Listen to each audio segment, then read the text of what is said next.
Hello, my crafty friends. Welcome. It's day number 15 of the Crafty Advent Calendar. And the card that I create with the Crafty goodie behind door 15 is my favorite card to date. So let me show you the focus of today's card, which is another mini embossing folder. It has such a beautiful design to it. As you can see from the picture behind the door, I'm trying to fish this out with my all-in-one tool.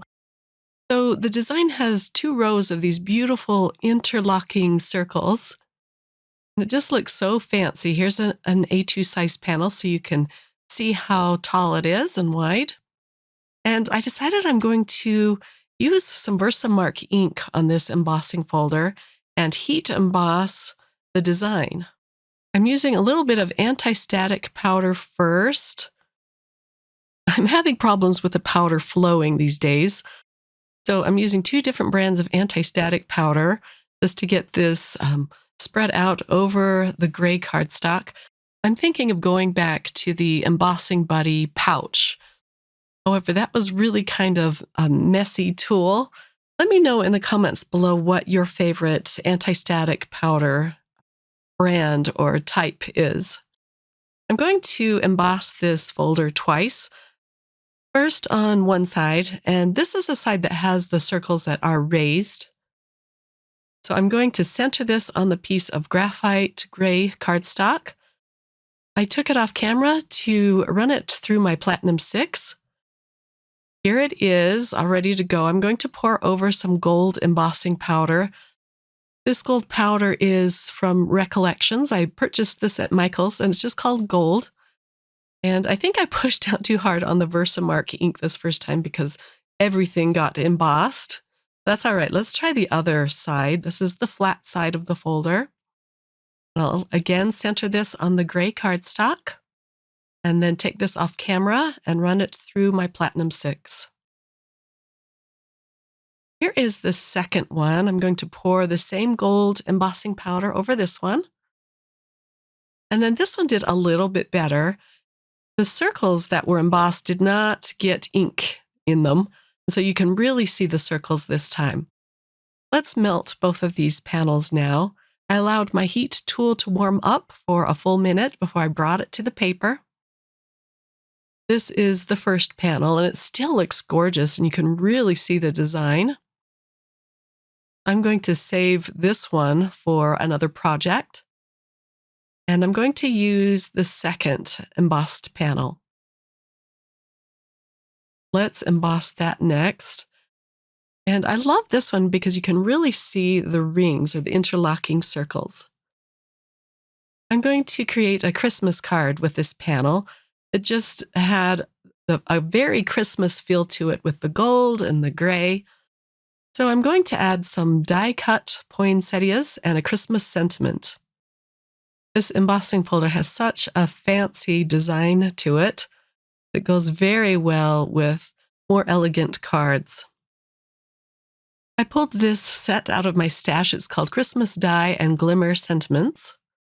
I love this little set because you get the best of both worlds. You get a die-cut sentiment and then a glimmer sentiment all in one. And I thought I was going to use this sentiment, but I do end up changing my mind at the end. The poinsettias come from Holiday Blooms set, and I'm going to pull out the large poinsettia and the small poinsettia and cut those out with some cream-colored cardstock and some deep red-colored cardstock. I'll also find my little leaves. Here they are. Cut out a bunch of leaves.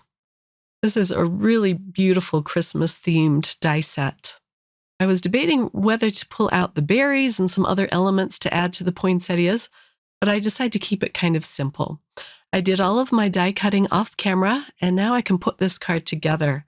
I cut the panel down a little bit so that you could see the cream cardstock at either side of this. This is alabaster cardstock from Spellbinders. The red poinsettias are die cut from crimson cardstock. Now that the main panel has been attached, I'm going to attach this to a top folding card base. If I were to change this card, I would put this on a cream-colored card base. The Spellbinders cardstock is really heavyweight. It's like 100-pound cardstock, so it would have held up just fine, but I don't have enough of this alabaster cardstock in my stash. So I just ended up using a white card base for this.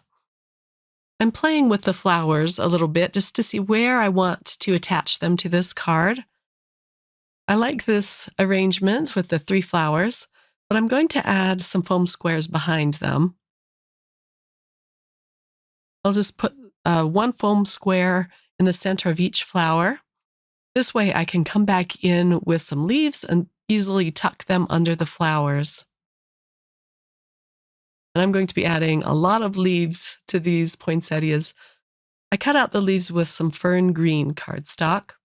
And then the sentiment I'm using comes from Spellbinders' collaboration with Simon Hurley. I believe this set came out last year. It's their glimmer plates. The set is called Joyful Christmas Sentiments. It's a really fabulous set because all of the sentiments are attached. So you foil all of them at once, and then you cut them out all at once. And then you have a bunch of sentiments that you can use for future cards. The one I chose says, "Joy to the world." The leaves I'm gluing down flat onto the card panel. And then for a last touch, I'm going to pull out some gold pearls for the centers of these poinsettias. And the sentiment I'm going to glue down flat as well. This just has a little touch of dimension with the flowers. I'll have everything listed in the description box in case you want to check out any of these fun products. I'll also try to find a similar embossing folder for you. I wish that these products were available for sale separate outside of the Crafty Advent Calendar. And here is the card all finished. You could even use one of the leftover sentiments on the inside of the card.